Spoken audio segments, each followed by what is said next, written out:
Now we turn our attention to the structure of the federal government established by the Constitution. This system divides the powers of government among three distinct branches: the legislative, the executive, and the judicial. Each branch plays a critical role in the governing process. The legislative branch, as its name suggests, is primarily responsible for crafting laws. It's the engine that generates the legal framework for our nation. The executive branch, on the other hand, takes center stage in implementing those laws. It's the arm that carries out the will of the legislature and ensures the smooth functioning of government on a daily basis. The judicial branch occupies a unique position. Unlike the other two branches, its core function isn't explicitly defined in the Constitution. This ambiguity led to early debates concerning the power of the Supreme Court and the federal judiciary to interpret laws for the states.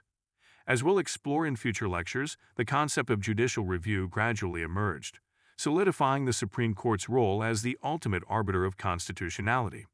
In essence, the Supreme Court's pronouncements became the final word on what constitutes lawful and unlawful actions under the Constitution. So we have a system where the legislature proposes, the executive executes, and the judiciary interprets, with each branch serving as a check on the power of the others. This intricate system of checks and balances is a cornerstone of American democracy. The executive branch is presided over by the president, who holds the pivotal role of overseeing various departments, such as the Department of Justice, the Department of Defense, and the Department of Commerce, among others. These departments collectively form the administrative apparatus through which the federal government operates. The president's primary responsibility, as mandated by the Constitution, is the enforcement of laws. The method by which the president is elected is distinctive, utilizing a mechanism known as the Electoral College. This system may have come to your attention during recent electoral disputes in states such as Georgia, Michigan, Wisconsin, Pennsylvania, and Arizona. These disputes were not predicated on the notion that the vote was narrowly contested in terms of the popular vote. Indeed, in the most recent election, there was a significant difference in the popular vote between the two principal candidates. However, the margin of victory within the Electoral College was comparatively narrower. The Electoral College is constituted based on a formula that includes the number of representatives a state has in the House of Representatives, plus its two senators.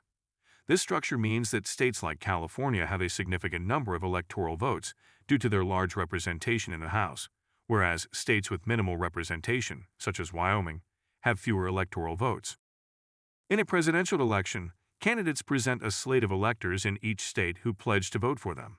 The system in most states awards all of a state's electoral votes to the candidate who wins the popular vote within that state, a mechanism known as the winner-takes-all system. This can result in a scenario where a candidate who wins the popular vote nationally may not win the presidency if they do not secure a majority of the electoral votes. The requirement for a majority, as opposed to a plurality, is crucial in the Electoral College. A majority necessitates more than half of the electoral votes, while a plurality is merely the largest share of votes that does not need to surpass the halfway mark. This distinction underscores the potential for a candidate to ascend to the presidency without winning the majority of the popular vote, a situation that has occurred in several instances throughout American history. The experiences and philosophical inclinations of the founders led them to harbor concerns about concentrating too much power in any single entity, whether it be a central government or the populace at large. Their wariness of a strong central government stemmed from their adverse experiences with the British Parliament, while their fear of populist rule was fueled by the unruly mob actions that precipitated the Constitutional Convention. This dual concern motivated the drafters to devise a system that would mitigate these risks by introducing a mediating layer between the election of the president and the will of the people. The Electoral College was conceived as this buffer, aimed at preventing the direct election of a president by the populace. The underlying fear was that, without such a mediating mechanism, the public might be swayed by momentary passions or manipulated by demagogues, leading to the election of unqualified or unsuitable candidates. To illustrate, imagine a scenario in which, in a wave of national disillusionment with politics, the electorate decides en masse to vote for a purely symbolic or facetious candidate, such as a well-known cartoon character. The Electoral College, in this construct, serves as a safeguard that would, theoretically, prevent the installation of such a candidate into the presidency, irrespective of the popular vote. This mechanism allows electors the discretion to override the popular choice if deemed necessary for the nation's well-being. Historically, this aspect of the Electoral College has come into play in various forms, as seen in attempts to influence or change electors' votes in recent elections. Such maneuvers underscore the Electoral College's role as a check on the direct power of the electorate over the executive branch, embodying the founders' intent to balance democratic participation with a safeguard against potential excesses of direct democracy.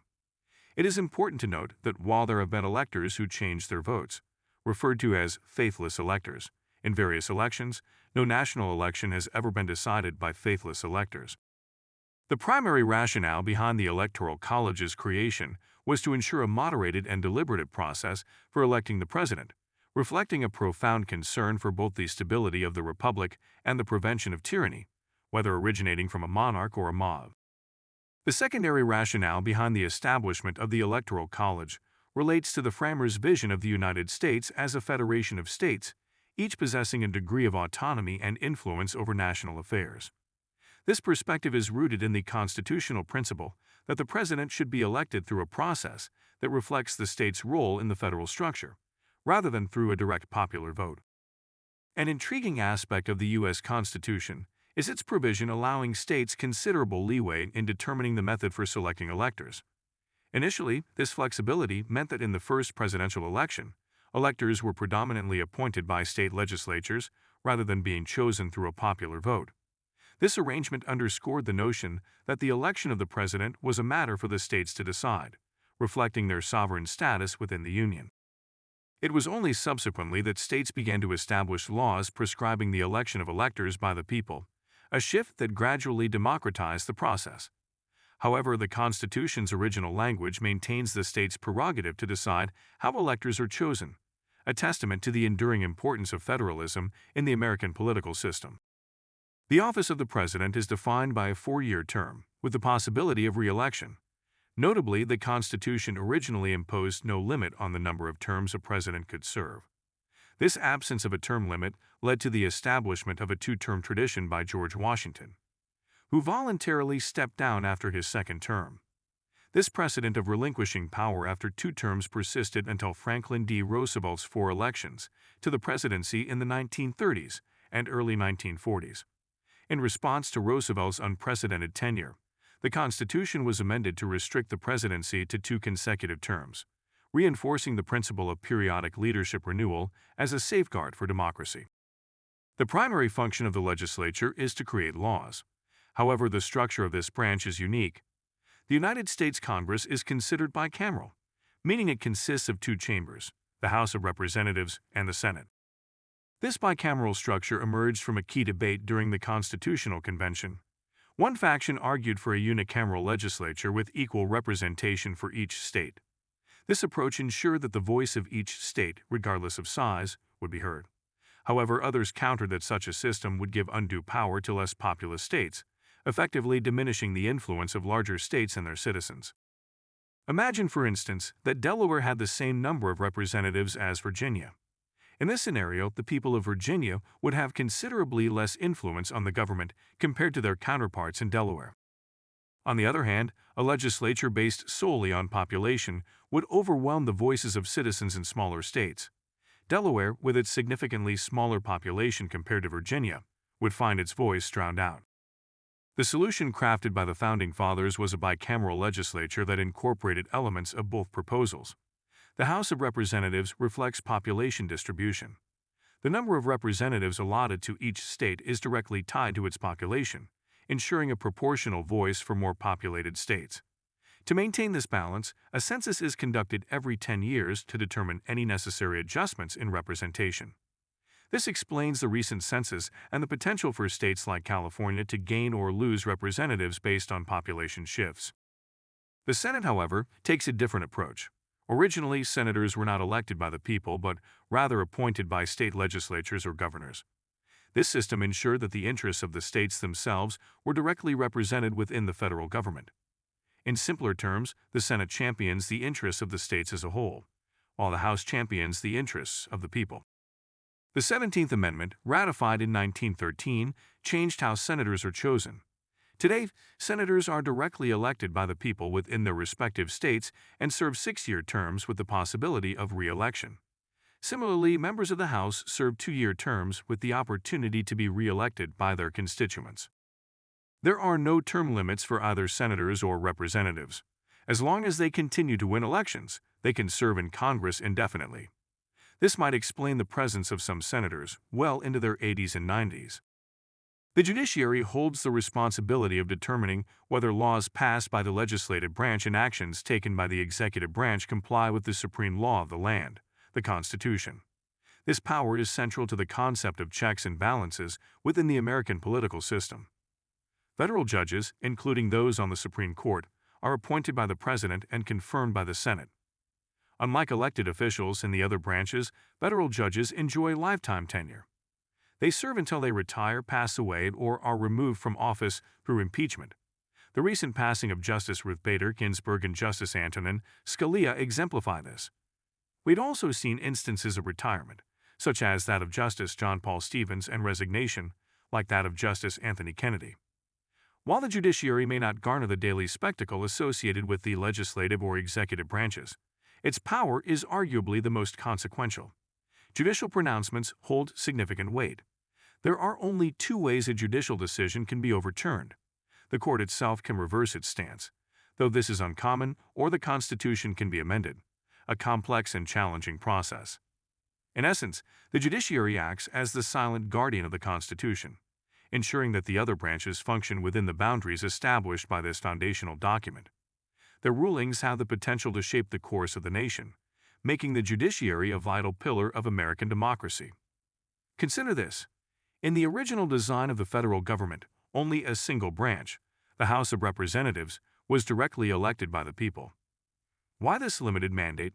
The Founding Fathers harbored a degree of distrust towards the general populace, fearing the inherent volatility of an unrestrained majority.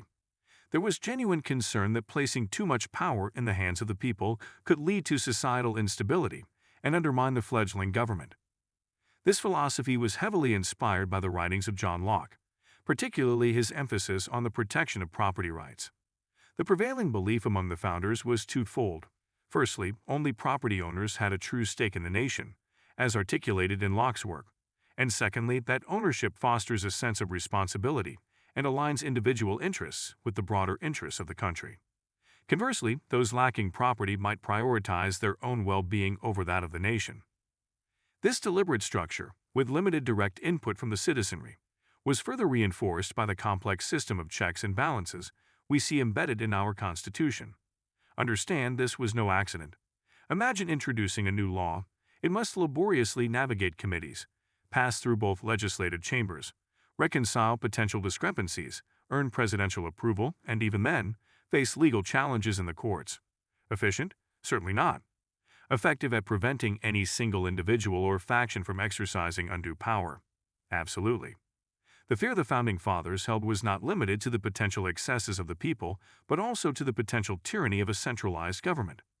Their own experience with British rule had shown that efficiency often came at the cost of individual liberty. Hitler's regime exemplified a chillingly effective government, where commands were carried out with unquestioning obedience. The American system, while often frustratingly slow, was designed as a safeguard against such unchecked power. When we hear criticisms of gridlock in Washington, it's important to remember that this was exactly the outcome the founders envisioned. They embraced the idea that the government which governs least governs best. Please proceed to answer the questions in the assignment on Canvas. If you have any questions, you can post them in the open forum discussion or contact the professor using Canvas email.